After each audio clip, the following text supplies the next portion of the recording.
It is this particularity of the impact of religious systems upon social systems and upon personality systems which renders general assessments of the value of religions in either moral or functional terms impossible. The source of moods and motivations which characterize a man who has just come from an Aztec human sacrifice are rather different from those of one who has just put off his Kachina mask. Even within the same society, what one learns about the essential patterns of life from a sorcery rite and from a commensal meal will have rather diverse effects on social and psychological functioning. One of the main methodological problems in writing about religion scientifically is to put aside at once the tone of the village atheist and that of the village preacher, as well as their more sophisticated equivalents, so that the social and psychological implications of particular religious beliefs can emerge in a clear and neutral light. And when that is done, overall questions about whether religion is good or bad, functional or dysfunctional, ego strengthening, or anxiety producing, disappear like the chimeras they are, and one is left with particular evaluations, assessments, and diagnoses in particular cases. There remains, of course, the hardly unimportant questions of whether this or that religious assertion is true, this or that religious experience genuine, or whether true religious assertions and genuine religious experiences are possible at all. But such questions cannot even be asked, much less answered, within the self-imposed limitations of the scientific perspective. 3. For anthropologists, the importance of religion lies in its capacity to serve, for an individual or for a group, as a source of general yet distinctive conceptions of the world, the self, and the relations between them. On the one hand, its model of aspects and of rooted, no less distinctive mental dispositions, its models for aspect, on the other. From these cultural functions flow, in turn, its social and psychological ones. Religious concepts spread beyond their specifically metaphysical context to provide a framework of general ideas in terms of which a wide range of experience, intellectual, emotional, moral, can be given meaningful form. The Christian sees the Nazi movement against the background of the fall, which, though it does not, in a casual sense, explain it, places it in a moral, a cognitive, even an affective sense. And as Zand sees the collapse of a granary upon a friend or relative against the background of a concrete and rather social and rather special notion of witchcraft, and thus avoid the philosophical dilemmas as well as the psychological stress of indeterminism.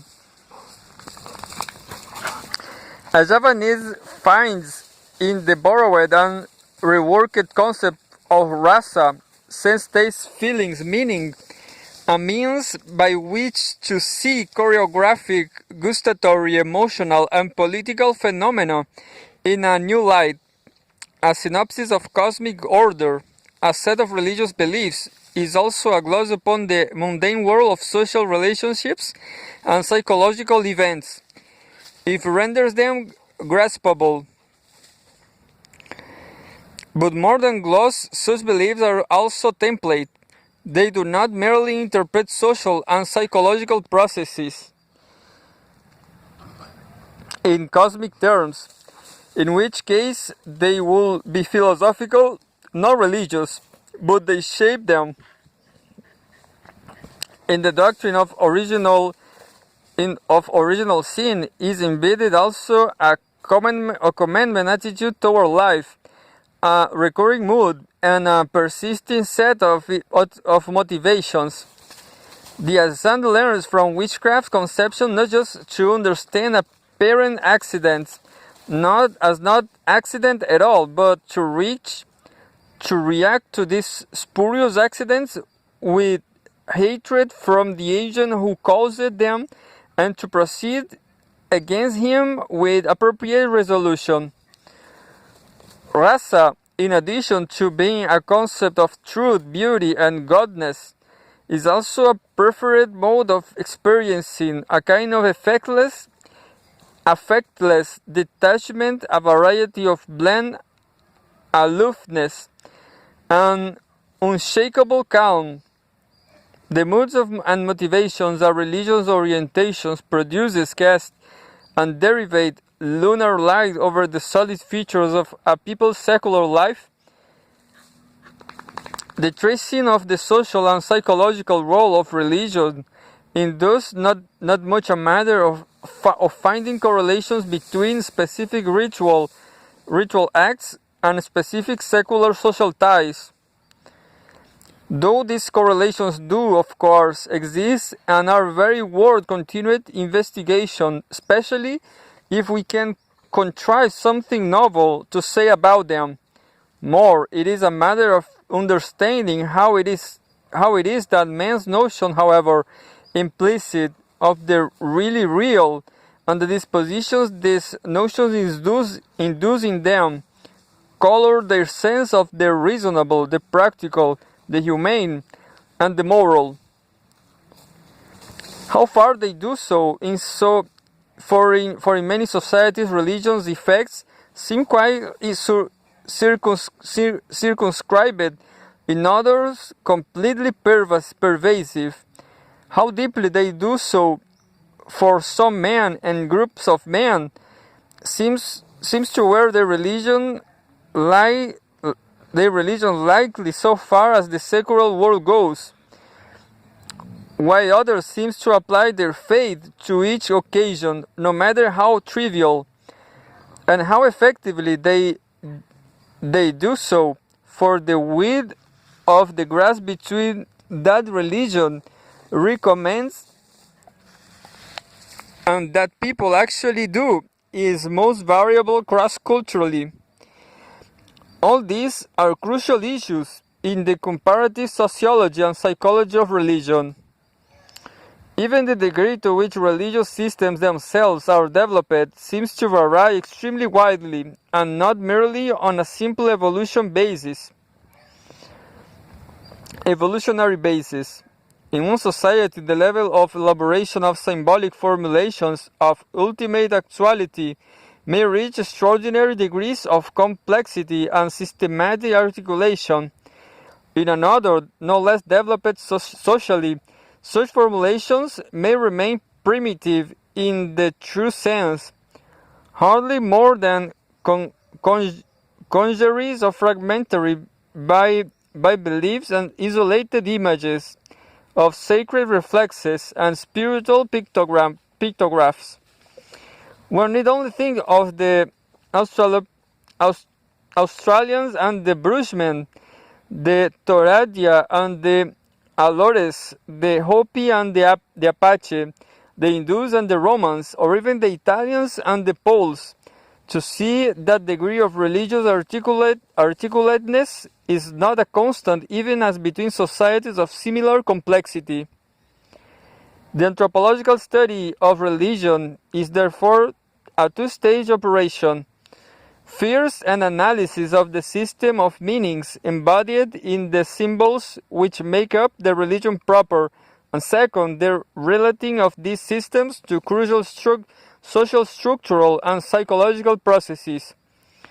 My satisfaction with so much of contemporary social anthropological work in religion is not that it concerns itself with the second stage, but that it neglects the first, and in so doing takes for granted that what most needs to be elucidated.